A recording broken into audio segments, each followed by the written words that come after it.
ఏడాది కాలం శ్రమించి పండించిన పంట వర్షాల పాలైంది. గంపడాసతో పంట వేస్తే అకాల వర్షం కురిసి రైతన్నలను ఆందోళనకు గురిచేసింది.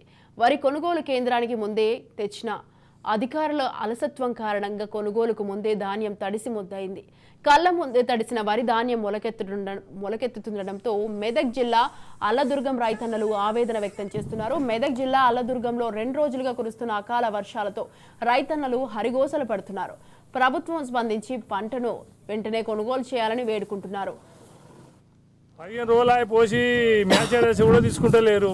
ఏం చేయాలి? పెద్ద పరిశాన్ అవుతుంది. మొత్తం బాధ అవుతుంది. మొత్తం 4 ఎకరాల పొలం మొత్తం చెప్తే వింటలేరు. ఒక్కడు కూడా వింటలేడు. 4 ఎకరాల పొలం మొత్తం ₹1,00,000 అయిపోయినాయి. ఒక్క మాట కూడా వింటలేరు. చెప్తే కూడా ఇంకా ఎండ వస్తే కూడా వింటలేరు. చెప్తే కూడా వింటలేరు. అల్లాదుర్లో మేము 15 రోజులు అవుతుంది వడ్లు పోసివి సెంటర్ దగ్గర. వీడికి వచ్చిన లేబర్ తీసుకుపోయి అబ్బాష్పల్లిలో చుట్టూ గ్రామాలలో జోగిపిస్తారు కానీ అల్లదుర్లో జోగిపిస్తలేరు.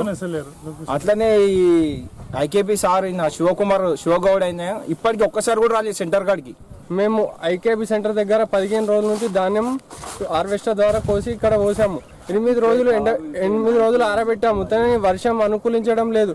వాతావరణం వల్ల ఒక దగ్గర 17 వస్తుంది, ఒక దగ్గర 18 వస్తుంది మ్యాచర్. అయితే మేము ఒక 5 ఎకరాల పొలం వేసినాము. అయితే ఇక 7 ట్రాక్టర్లు వడ్లు అయినాయి.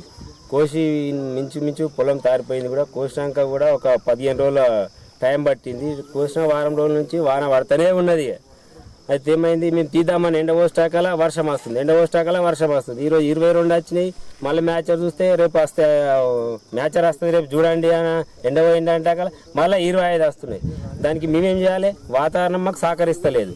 మేము ఇప్పటి వరకు కూడా కాంట్రాక్ట్ చేయలేరు. మ్యాచర్ కొన్ని వచ్చినాయి, వాటిని కూడా పెట్టలేరు. అయితే